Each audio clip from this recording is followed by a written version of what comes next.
Hi everyone, this is Kim from Expression Artworks. Thank you so much for joining me today. I am really excited to be making this fun beach round. And this is an example. I'm not going to be making this exact one. This one says Coastal Vibes, but just to give you an idea, this is something that I'm going to be doing today. Except for, instead of using Coastal Vibes, I'm going to be using Beach Please with the palm tree. So I already cut this out earlier on my Cricut and weeded out all the lettering, weeded out the image of the tree. But I did want to show you, just to give you an idea, I'm going to be doing the beach background with the different shades of water, the sands, some waves. And this is a really nice size. It's 5 by 5. It has about 3/4 inch to an inch in depth. And because it's round, of course, if you go to sit it, it's gonna roll. So I have this cute little easel that it gets placed on when you're done. And then it makes a great shelf sitter. Anybody that loves the beach or lives by the coast, has a beach home as a vacation, it's a great piece to add to your decor. So I'm going to take that out of the way for now. And so I have here the 5 by 5 unfinished round that I got at Michael's. I am using Dixie Belle Voodoo Gel Stain. I love it. It's very transparent. It's water-based, non-toxic. And it's a pretty turquoise color, like more aqua than turquoise. The other shade of blue that I'm using is by Folk Art, and it's called Vintage Teal. Then I have another Folk Art paint that'll be the sand, and this is called Country Twill Beige Fence. Pretty long name. And then I, of course, have my white. This is just your wicker white, it's called. It's also by Folk Art. It's a matte, so it's close to a chalk paint, but it's actually an acrylic paint. And I'll be using that for the stencil itself and making some waves at the bottom. I have all my brushes. I have 2 stencil brushes. I have a foam brush, and I have 2 small detailed brushes that I'll be using for the sand and the waves. So let's get started.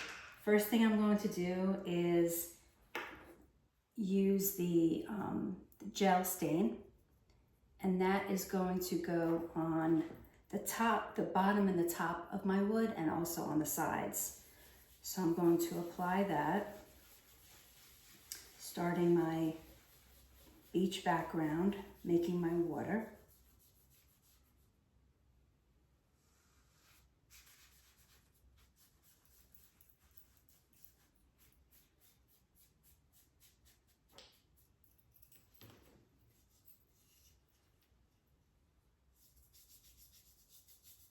Make sure I get all around the sides.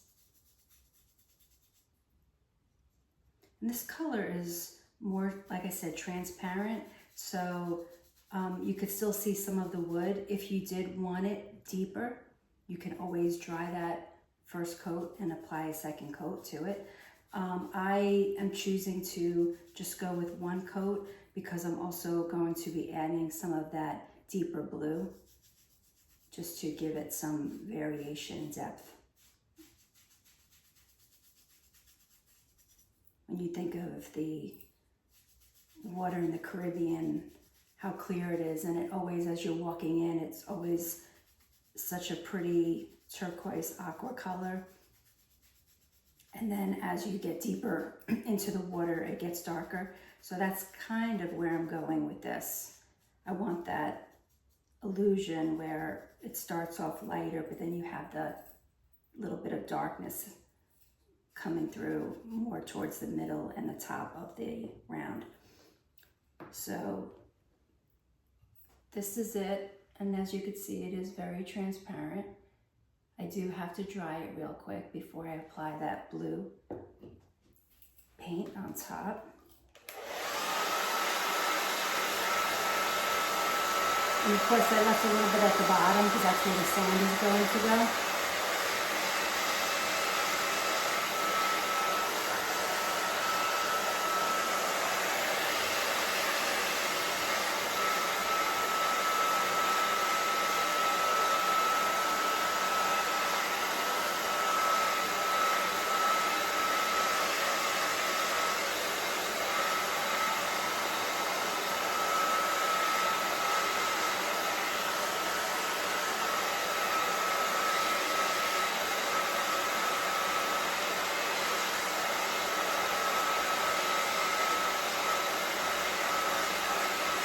That's about there.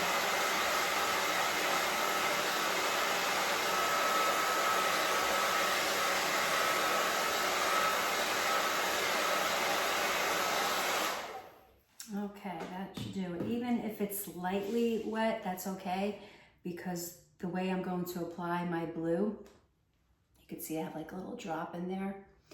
I'm going to be using the stencil brush, and it's almost going to go on dry, like a dry brush, and I'll show you what I mean. Then I'll dry it a little bit more before applying the stencil. So I have my paper towel here for my offloading. And what I mean by offloading is once I dip my stencil brush in the blue paint, I want to wipe off any excess on the side of the bowl. Since I'm only using a little drop, the rest of my bowl is dry in there. But then I'll also offload it onto my paper towel, which will remove more paint, and the brush will pretty much appear dry. There'll still be paint on there, but it'll be more of a drier brush than a wet brush with the paint.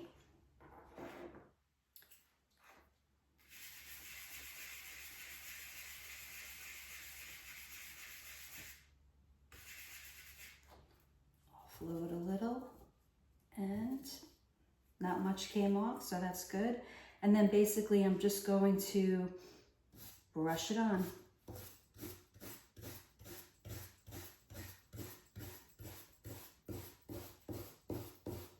Like I said, I want it more on the top and the middle section, and I want to keep the bottom area lighter.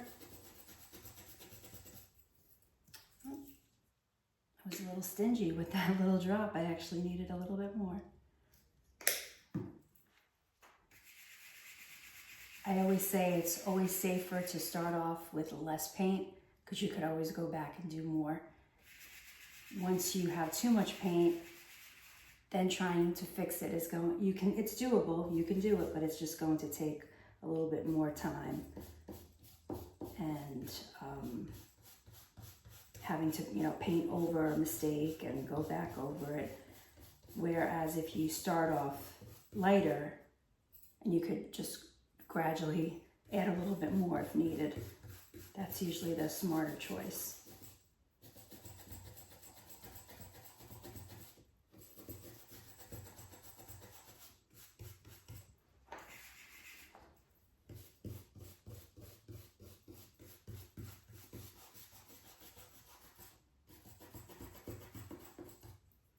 Okay, very good. So here you could see it added some of that deeper blue, and now it has more of that depth and dimension in it.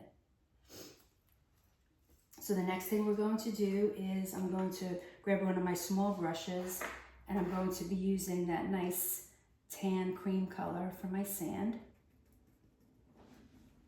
at the bottom.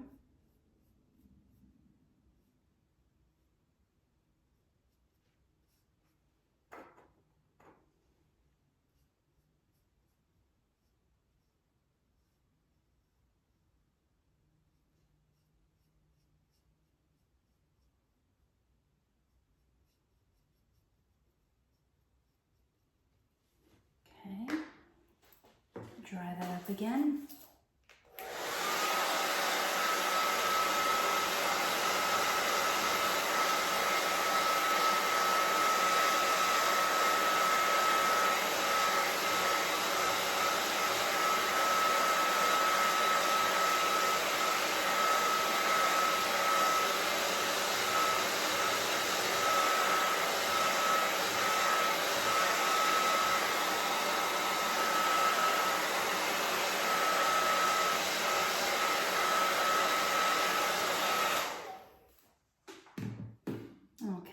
before I apply the stencil, I am going to take a light sanding grit, and I'm just going to go around the edges because I want to give it a little bit of that distressed look. So I am having some of that unfinished wood come through.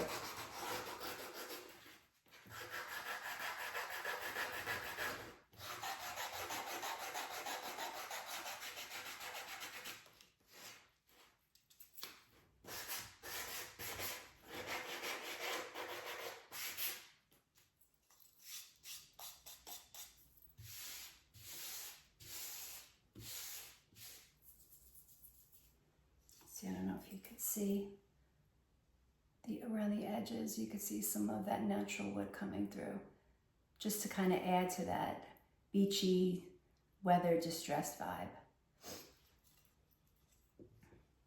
All right, so now we are ready for the stencil. Like I said, I already had it previously cut out, and I'm going to add my transfer tape over it so I could adhere this vinyl to my wood to use as a stencil. I'll take my little Cricut tool scraper and just apply pressure, making sure that vinyl is sticking to this transfer tape. So when I peel the backing off, I'll have my transfer tape and my vinyl together. Just going in different directions, making sure it is adhering well and there's no bubbles underneath. If you have any questions with what I'm doing or any of the products, please feel free to comment in the description and I will get back to you. Also, if you are enjoying this video, I would love for you to hit the like button and subscribe to my channel. I appreciate the support and I look forward to making a lot more different videos for you. Okay, so I have it nicely adhered. I'm going to peel back the corner and then I'm going to turn it upside down and slowly peel away. And I'm keeping the backing low because the secret is to, whenever you're removing, you want to go low and slow. This helps the vinyl stick better instead of trying to come out off the backing. And if that does happen, you could just grab your weeder and be right on top of it and push that back down, anything that's trying to get back up. This is coming off very nicely. And we are ready to apply. So I'm going to just figure out where I want it. I want the palm tree, the base of the palm tree, looking like it's sitting right on that sand. You don't, of course, want it in the water because then it would be floating. So I just kind of want to match it up to the line of the sand and make sure all my lettering is on and not hanging over. And that looks great. So I'll press down first with my hands, my fingers, and then I'll go back and use my Cricut tool and just burnish that on.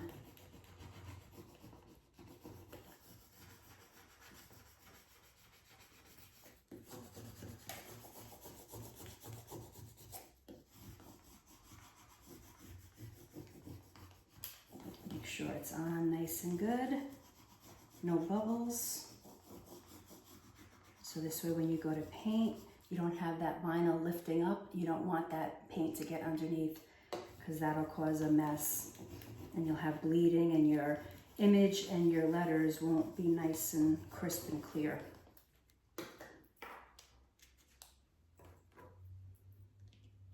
Okay, now I'm going to hold down my vinyl, but I'm going to peel away the transfer tape. Again, low and slow.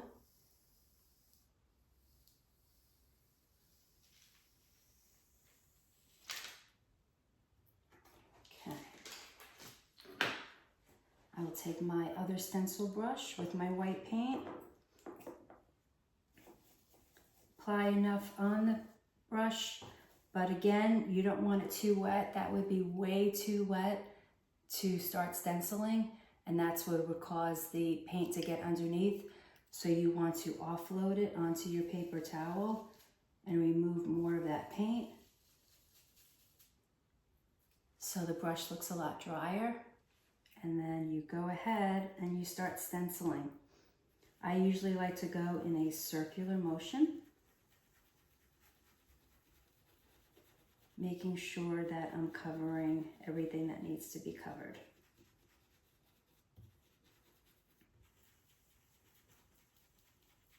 And you could see a little bit of paint goes a long way. I'm getting nice coverage with that little bit of dry brush.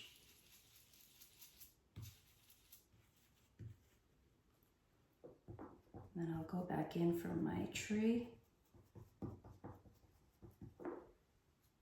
Offload.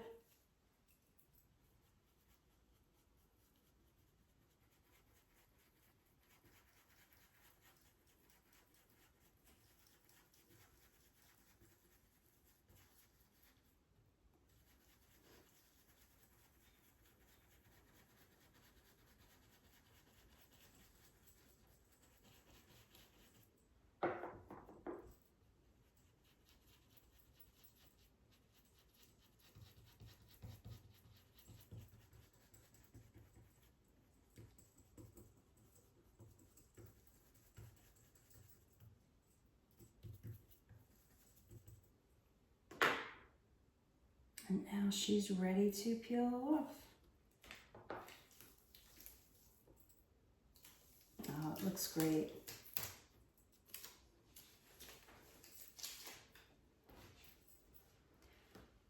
So now you can see those little pieces of vinyl that are in between the letters. So I'm going to go back in and weed those off.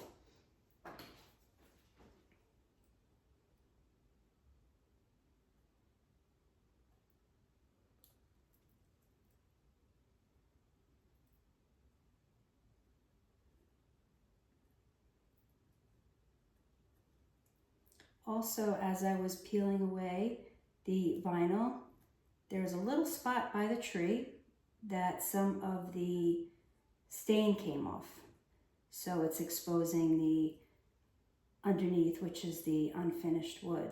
So all I'll do is I'll just take a little brush and I'll go right back in there and I'll cover that up and that'll be fixed. So let's see, I'll grab this brush right here. I'll dip it into my stain that I still have on the side. Take some of it off on the side of the bowl and then just go right back in and clean that up.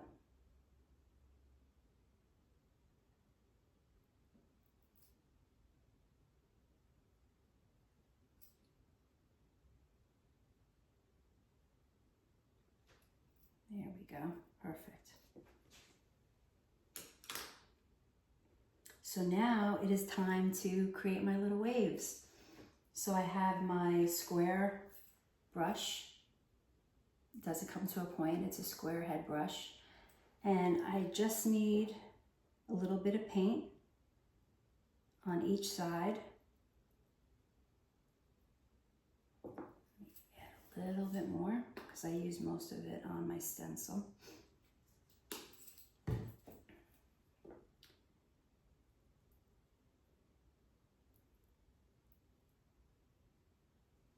So just nicely, lightly coated at the bottom. And then I'm just kind of going to go a little, it's almost like I'm using my wrist and my hand, very slightly, gradually going up and down, creating some waves.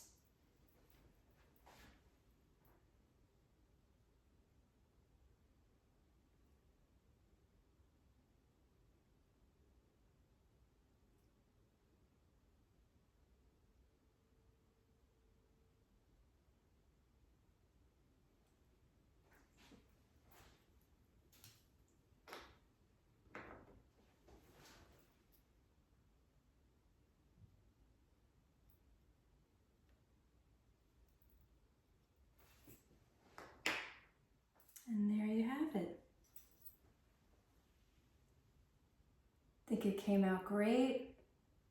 Give me a thumbs up if you like the way the sign came out and if it's something that you think you could even make. Hopefully by watching this video, you learned some different tips and techniques that you could try. Or if you're not a crafter and you just like watching DIY videos, then that's great. I hope you were entertained. I'm going to take this easel that I had on the other side, just so you could see it all done on the easel. Make sure I have it straight. And there you go. Well, thanks again for watching. Take care and have a great day. Bye-bye.